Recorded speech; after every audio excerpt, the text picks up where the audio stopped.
नमस्कार मैत्रिणींनो, स्वागत आहे आपलं सीताच्या स्वयंपाकमध्ये. तर मैत्रिणींनो, आज मी तुम्हाला रेसिपी नाही दाखवणार. तुम्हाला सर्व गोष्टी इझी कशा होणार आहेत, तुम्हाला फायदे कसे होणार आहेत, आपल्या बऱ्याचशा वस्तूंपासून तुम्हाला फायदे कसे होणार आहे तुमचं म्हणजे भरपूर मी दाखवणार आहे, टिप्स दाखवणार आहेत. या 9-10 टिप्स आहेत, ह्या फॉलो करा. खरंच एकदम खूप फायदेशीर आहे. तुम्ही कधी पाहिलं नसन, असं करून पाहिलं तर तुमचा फायदाच होणार. तर नक्कीच पहा. मी आता लिंब पाण्यात भिजत घातलेली होती. आता काय करणार आहे, मी लिंब घेतली, पहिली दाखवते तुम्हाला. लिंब घेतलेली आहेत. तर ही लिंब काय करायचं, मी पाणी गरम व्हायला ठेवले. ही लिंब आहेत ना, कडक आहेत. कडक म्हणजे अशी बघा, कडक असतात, कधी रसच निघत नाही त्याच्यातून, खूप कडक असतात लिंब. तशी लिंब आहे ती. तर ह्याला मी ना गरम पाण्यात टाकणार आहे. अगदी 2 मिनटं टाकायचं, जास्त नाही. 2 मिनटंच कोमट गरम पाणी आहे, जास्त नाही. पहा, आता मी गरम पाण्यात टाकलेलं आहे. ही लिंब माझ्याकडे 7 लिंब आहे पहा. ही सगळी गरम पाणी टाकलं. 2 मिनटं ठेवून देते. 2 मिनटात लगेच काढणार आहे. पाणी पण थंड होईल 2 मिनटात. कोमट पाणी लगेच थंड होतं ना, तर कोमट पाणी होतं तर थंड होईल पाणी. आता पहा तुम्ही, पुढे काय करते मी. तर 2 मिनटं तर पूर्ण झालेली आहेत आपली. बाजूला ठेवले ते आहे. आणि मी आता हे लिंबू कापून घेणार आहे पहा. एकदम निवार लिंबू होतं, त्याचा रस काय निघाला नसता, पण अशा पद्धतीने काढून दाखवते पहा रस. हे बघा किती रस निघते पहा. भरपूर रस निघणार आहे. एवढे छोटं लिंबू होतं, त्याच्यामध्ये रस निघणार आहे. का निघणार आहे, तर आपण कोमट पाण्यात टाकलं, त्याच्यामुळे ते लूज पडलं आहे लिंबू. त्याच्यामुळं आपल्याला आतमधला सगळा असतं पाणी त्याच्यात भरलेलं गच्च, तर ते सर्व जरासं लूज पडतं. मग ते ढिल्लं होतं. ढिल्लं झाल्यानंतर रस, भरभरा रस एकदम मस्त निघते पहा. किती रस निघाला. एवढीसं छोटं लिंबू होतं, पण किती, अर्धी वाटी, ही छोटी अर्धी वाटी रस निघाला. तर सर्व लिंबांचं मी काढून दाखवते किती रस निघतोय पहा तुम्ही आता. आणि हा बघा, हे एवढी लिंब आहेत ना, एवढ्यांचं काढून दाखवते आता. तर किती रस निघतोय आपल्याला पहा. तर हा बघा, एवढा रस निघालेला आहे. 7 लिंब होती, 7 लिंबाचा एवढा रस निघाला. हा तुम्ही सरबत बनवू शकता. बाटलीत भरून ठेवायचं आणि 2 दिवसाला 4 दिवस तरी टिकणार हा सरबत. बाटलीत साखर टाकून बाटलीत भरून ठेवला ना, 4 दिवस आरामशीर टिकणार. आता दुसरी टिप्स दाखवते बा. एक छोटी बरणी घ्यायची आपली आणि ह्याला ना होल पाडायचे आपल्याला. या वरच्या झाकणाला पुसून काढते आता, ओलं झालेलं. आणि ह्याला मी आता होल पाडणार आहे वरच्या झाकणाला. बघा, आता हे माझ्याकडे एक खिळा आहे छोटासा, तर ते खिळा घ्यायचा आणि मग ते असा गरम ह्याच्यावर धरायचा. असा गरम ह्याच्यावर धरल्यानंतर ना आपल्याला त्याला होल पडेल. ह्याचं कारण पुढे तुम्हाला दाखवणार आहे. हे मी फ्रीजमध्ये ठेवणार आहे. तर कशासाठी फ्रीजमध्ये ठेवणार आहे ते पण सांगते पुढे जाऊन. ह्याला होल पाडून फ्रीजमध्ये ठेवायचे आपल्याला. पण का ठेवणार आहे फ्रीजमध्ये, मैत्रिणींनो, खूप फायदेशीर आहे ही गोष्ट. आपल्याला नक्कीच करून पहा. हे फ्रीजमध्ये मी जाळी पाडून झाकणाला काय ठेवणार आहे त्याच्यामध्ये, आणि काय बनवणार आहे, कशासाठी फ्रीजमध्ये ठेवणार आहे ते पण पहा. अशी छान अशी जाळी पाडून घ्यायची. त्याला फटाफट पडती. असं गरम केल्यानंतर त्याला फटाफट जाळी पडून जाते.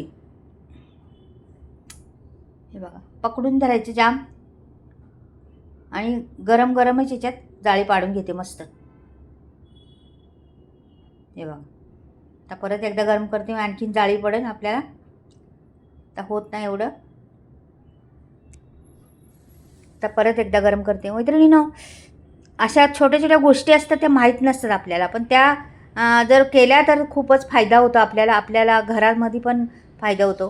त्याच्यामुळं अशा गोष्टी करत जा, का त्याच्यात नुकसान होत नाही, काय आपल्याला जी फायदाच होतो.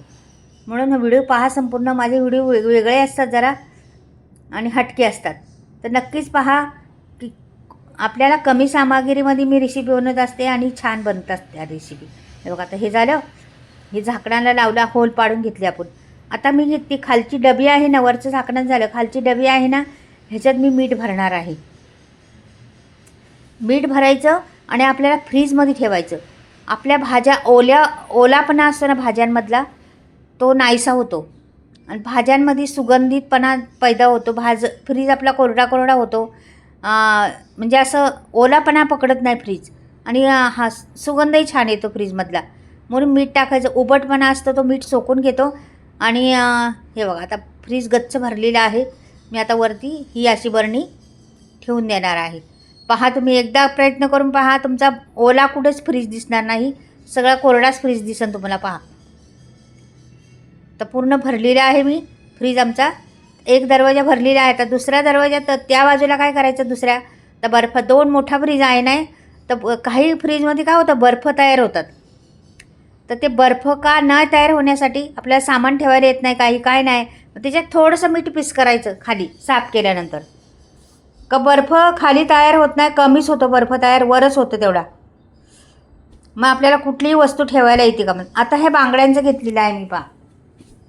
ह्या बांगड्या आपल्या आपण आणतो कुठून बाहेर येऊन तर बिखरलेल्या टाकून देतो कुठे पण. आपल्याकडे काय प्रत्येक वस्तू भरपूर बांगड्या असतात, मॅचिंगच्या बांगड्या असतात.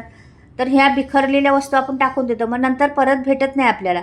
मग ह्याला काय करायचं, गोळा करायच्या, अशा लाईनशीर गोळा करतात. आता ही बघा आपण अशाच घालत असतो बघा, दाखवते तुम्हाला. अशाच घालत असतो ना बांगड्या, एक सोन्याची आणि एक ती अशी. तर तिला काय करायचं, पिन लावून टाकायचं. मग परत दुसऱ्या वेळेस आपल्याला लगेच हातात घ्यायला येतात आणि घालायला येतात. म्हणजे प्रत्येक बांगडीला असा जुडगा होईल ना एवढा पिन लावून टाकून द्यायचं त्याच्यात. मग डब्यात ठेवून द्यायचं, कुठे ड्रामध्ये टाकून द्या, कुठेही टाकून द्या तुम्ही, तुम्हाला काहीच टेन्शन नाही. बांगड्या इकडे तिकडे जाणार नाही, काहीच होणार नाही. तर मी डब्यात काढून ठेवते, कारण की माझं बांगड्या ठेवायचे इथे फुल भरली आहे, म्हणून आता डब्यात ठेवायला होणार आहे. तर अशा गोष्टी असतात ना आपल्याकडं नाही भेटत करायला, तर त्या अशा पद्धतीने वापरून तुम्ही करू शकता. पिन लावून टाकून द्यायचं, काही झंझट नाही किंवा काहीच नाही, डबा ठेवून द्यायचा.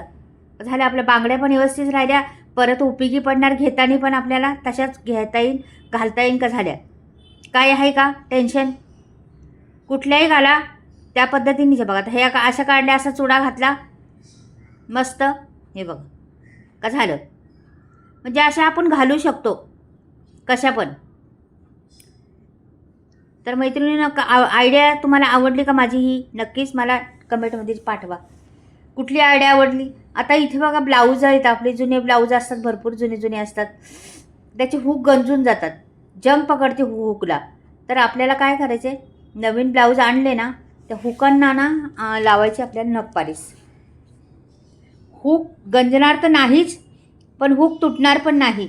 कधी कधी एक हुक तुटतो, 2 दुसरे हुक तुटतात, त्याचे धागा तुटून जातो, तर कंटाळा येतो मग ते तुटले बिटले का. मग हे धागा तर तुटणार नाहीच, पण हुक पण गंजणार नाही. असं जर केलं तर जंग पकडणार नाही हुकला, म्हणून असं नखपालीस लावून ठेवून द्यायचं. नवीन आणल्या केलं तरी चालेल. कुठलेही आपण हुक स्टीलचे वापरले ना तरी पण जुने झाल्यावर ते जंग पकडतातच. म्हणून नवीन आपण ब्लाऊज शिवला, नवीन आपल्याला साडी होतं, आधी ते करून घ्यायचं आणि ठेवून द्यायचे ब्लाऊज. आपले हुक ब्लाऊज फाटेम पण हुक खराब होणार नाही. हे पहा आता माझ्याकडे साडी आहे. साडी काय होतं, अशा साड्या सुळसुळीत असतात ना, किती आपण हँगरला टांगलं का पडतात त्या बदकनी खाली. किती टांगा हँगरला तर त्या खालीच पडणार. तर मैत्रिणी न खाली पडण्यासाठी तुम्हाला आयडिया दाखवते बघा. अशा अडकवली का थोड्या वेळातच ती लगेच पडती खाली साडी. जरा वरती अडकवली बिरकीतपर्यंत लगेच खाली साडी येते. तर मग त्याला आपण शिवून तर नाही टाकू शकत किंवा काही करू शकत नाही, लगेच पडते बघा अशा पद्धतीने. आणि सगळा सुरामुळा होतो साडीचा. तर आता तुम्हाला आयडिया दाखवणार आहे, पहा तुम्ही कशा पद्धतीने. आता व्यवस्थित जुळून घ्यायची साडी पहिली, आणि आपल्याला हँगरला अडकवायची साडी. तर कशा पद्धतीने अडकवायची तर नक्कीच दाखवते आता तुम्हाला. पहा अगदी छोट्या छोट्या गोष्टी आहेत, त्या पण मोलाच्या आहेत, घेण्यासारख्या आहेत, आपल्याला डबल काम होत नाही. म्हणून नक्कीच त्या व्हिडिओ करा त्या पद्धतीने. हे बघा असं घेतलं आपण डबलमध्ये. आता परत दाखवते आणखीन तुम्हाला परत कशी पडती पहा. आधी हे दाखवते. साडीला पिन लावतो आपण, पिन लावतो तर साडी फाटतीच नाही, तर खेचून येतात धागे, गुंततो तो पिन, आतमध्ये फिरतो त्या पिन सगळीकडे. साडीला होल पडतं. तर मग काय करायचं, एक मणी घ्यायचा आणि टाकायचं त्याच्या आतमध्ये. का साडी आपली हलणार बी नाही, गुंतणार पण नाही, व्यवस्थितशीर साडी राहील. एक मणी वापरायचा फक्त मागच्या बाजूला. कुठलाही मणी शिल्लक असला, जुना असला तरी चालेल, तो वापरून टाकून द्यायचा त्याच्यामध्ये. तर ह्याचं खूप फायदेशीर आहे ही पण व्हिडिओ. आता या साडीचं तुम्हाला पुढे दाखवते आणखीन काय करायचं ते. हे बघा अशी धरली, घडी घातली साडीला आपण, अशी घडी घातली, परत अशी केली. आता आपल्याला घालायची हँगरला. तर हँगरला घालायची तर कशी घालायची बघा. अशी ठेवली तर ही साडी वरती नेतपर्यंत खाली पडणार लगेच आत्ता परत पण. पहिली मोठी घातली होती तरी पण पडणार आणि ही छोटी घातली होती तरी पण पडणार आहे बघा. कशी पडती पहा, दाखवते तुम्हाला पुढे गेल्यावर. साडी कशी पद्धतीने पडणार, कशी काय होणार ते नक्कीच दाखवते. हे बघा, अशी जराशी आपण हँगरला अडकवली का खाली पडली साडी. हँगरला अडकवली का खाली पडती साडी लगेच. वरती उचलली का साडीच पडलीच खाली. का की ती वजन साडीला असतं, घसरती साडी, त्याच्यामुळे लगेच पडती साडी खाली. हे बघा, लगेच पडली साडी खाली. आता आयडिया तुम्हाला दाखवते पहा. ह्या साडीला उलटी फिरवा, फिलटी फिरवा, कशी फिरवा, किती त्याला धक्के मारा, काही करा तरी साडी पडणार नाही हँगलची. तर आता बघा, अशी साडी घेतली, घडी घातली आपण, पहा बरं. अशी तिथपर्यंत अर्धी घातली घडी, अर्धीपासून पण कमी आहे. आणि इकडून इथे घातली अर्ध्या साडीच्या तिथे हँगल घातला बघा आपण. तर इथपर्यंत घडी घातली ना आपण. आता पुढे मी त्याच्यात ते हँगल अडकवणार आहे पहा. हा बघा, हँगल याच्यात अडकवायला इथपर्यंत एवढी घडी झाली आपली साडीची. हां, आता खालचा घ्यायची उचलून आणि त्याच्यावरती फिरवायची. हे पहा, त्याच्यावरती फिरवली, टाकली वरती आणि उचलली साडी. काहीच होत नाही साडीला. फिरवा, झोका त्या साडीला, काही करा तुम्ही. साडी बघा किती आपटा, किती धोपटा. आपण त्या नुसती उचलली तरी खाली पडायची साडी. पण आत्ता नाही पडत मैत्रिणीनो, अशीच राहते बघा. आता परत दाखवते आणखी तुम्हाला किती झोका देते मी, काय करते साडीला. हे पहा, काहीच होत नाही साडीला. अशा पद्धतीने वापरा. ठीक, तुमच्या साड्या बी खराब होणार नाही, तुमचं काहीच होणार नाही. मैत्रिणींनो, आवडली तर लाईक करा, सबस्क्राईब करा.